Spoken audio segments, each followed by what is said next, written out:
Assalamualaikum warahmatullahi wabarakatuh. Perkenalkan, nama saya Muhammad Faiz Fadil dengan NIM 2006031110063. Saya dari Fakultas Sains dan Teknologi, Program Studi Kimia. Saat ini saya akan menjelaskan tentang salah satu teknologi modern, yaitu wireless charging. Apa itu wireless charging? Mari kita ke pembahasannya. Oke, kita ke pembahasannya. Wireless charging atau pengisian nirkabel adalah teknologi yang memungkinkan pengisian daya baterai dengan jarak yang sangat pendek tanpa kabel. Sebagian lain mengartikan wireless charging sebagai pengisian induksi yang memanfaatkan medan elektromagnetik untuk memindahkan energi di antara dua perangkat. Perangkat mobile yang membutuhkan pengisian daya baterai hanya perlu diletakkan di atas alat pengisi daya nirkabel. Proses pengisian daya dimulai saat alat dinyalakan. Kemudian arus listrik akan menciptakan medan magnet dan mendistribusikannya ke perangkat yang ada di atasnya. Alat yang terhubung dengan baterai tersebut kemudian menciptakan arus listrik. Saat perangkat mobil diangkat, maka otomatis proses pengisian baterai juga akan terhenti. Wireless charging merupakan istilah yang dipakai untuk mendeskripsikan pengisian daya baterai tanpa menggunakan kabel. Secara teknis, wireless charging diartikan sebagai transmisi arus listrik dari sumber listrik ke perangkat yang menerima tanpa menggunakan kabel secara langsung. Arus listrik tersebut kemudian dipakai untuk mengisi ulang baterai dari perangkat penerima. Umumnya, perangkat mobile yang melakukan wireless charging adalah tipe smartphone kelas atas. Wireless charging memiliki standar karena tidak semua alat elektronik cocok dipakai untuk melakukan pengisian baterai secara nirkabel.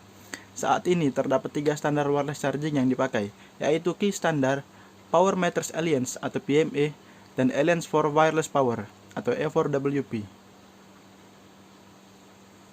Pengisian ulang daya baterai dengan cara wireless charging dianggap praktis karena tidak perlu menghubungkan kabel dan colokan USB langsung ke perangkat mobile. Saat ini, menghentikan pengisian pun hanya perlu menjauhkan atau mengangkat smartphone dari alat perantara pengisian. Wireless charging juga dinilai lebih aman karena kemungkinan terjadinya korsleting sangat kecil. Selain itu, teknologi wireless charging juga ramah lingkungan karena sifatnya non-radiatif. Bahkan perangkat alat wireless charging dapat diletakkan di setiap sudut tempat umum tanpa harus menyediakan berbagai charger dengan konektor yang berbeda. Walaupun wireless charging memiliki banyak keunggulan, nyatanya terdapat beberapa kekurangan yang membayangi. Jangan kaget jika pengisian berjalan sangat lama saat melakukan wireless dibandingkan dengan menggunakan kabel. Untuk bisa menikmati wireless charging, juga harus merogoh kocek yang lebih dalam karena harganya jauh lebih mahal dibandingkan alat charger konvensional. Penggunaan listrik pada wireless charging juga ternyata lebih besar dibandingkan dengan yang kabel. Cara kerja wireless charging. Sebagaimana pada teknologi Bluetooth atau Wi-Fi, di mana data dapat dipindahkan dari satu device ke device yang lain secara wireless atau nirkabel. Begitu pula teknologi wireless charging, di mana arus listrik dipindahkan dari suatu sumber tenaga ke device secara nirkabel. Pertanyaan besarnya adalah, bagaimana hal tersebut dapat terjadi? Mengingat bahwa arus listrik dapat mengalir melalui media penghantar atau kabel listrik. Pada pelajaran fisika, ada ilmu tentang induksi magnetik. Prinsip induksi magnetik adalah ketika terdapat dua buah lilitan kumparan atau koil dan salah satu koil transmitter koil dialiri listrik lalu lakukan pemutusan dengan tiba-tiba, maka akan terjadi induksi tegangan pada koil kedua atau receiver koil. Tegangan yang dihasilkan sebanding dengan jumlah lilitan, kecepatan pemutusan dan besar arus listrik yang mengalir. Tegangan inilah yang digunakan untuk melakukan pengisian baterai. Jadi wireless charging adalah hal yang memungkinkan. Pada aktualnya, tidaklah sesederhana pernyataan di atas. Dibutuhkan lebih dari sebuah koil pada power conversion atau transmitter dan arus AC untuk menghasilkan induksi magnetik. Sistem ini juga dilengkapi dengan komunikasi dan kontrol untuk mengatur proses pengisian. Perpindahan arus listrik hanya terjadi saat dibutuhkan, semisal baterai dalam keadaan kosong. Agar terjadi efisiensi, maka sistem ini akan menghentikan proses transfer daya apabila baterai sudah terisi penuh. Sistem wireless charging dilengkapi beberapa mode, yaitu yang pertama, mode induksi. Pengisian mode induksi terjadi pada saat jarak antara wireless charger pad dan smartphone berjarak kurang dari 7 mm. Pada kondisi ini, arus listrik atau induksi magnetik dipancarkan oleh transmitter coil pada wireless charger pad ke receiver coil hanya dibatasi oleh casing luar device.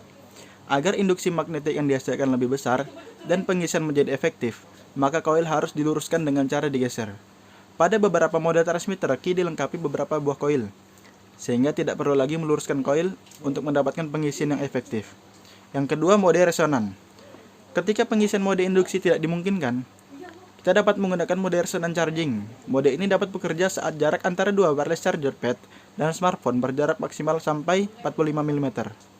Mode resonan mempunyai tingkat pengisian yang sama baiknya dengan mode induksi.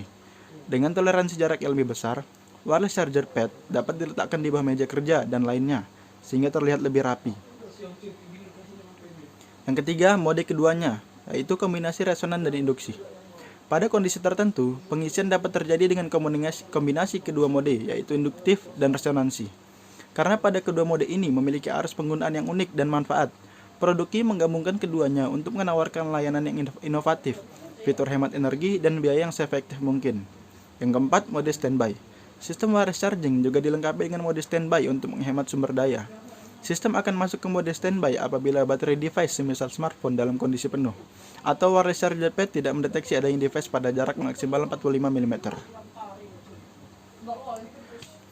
Oke, itu tadi pembahasan dari saya mengenai salah satu teknologi modern, yaitu wireless charging. Apabila ada kata-kata yang salah, mohon dimaafkan. Saya Muhammad Faiz Fadil, sekian dan terima kasih. Wassalamualaikum warahmatullahi wabarakatuh.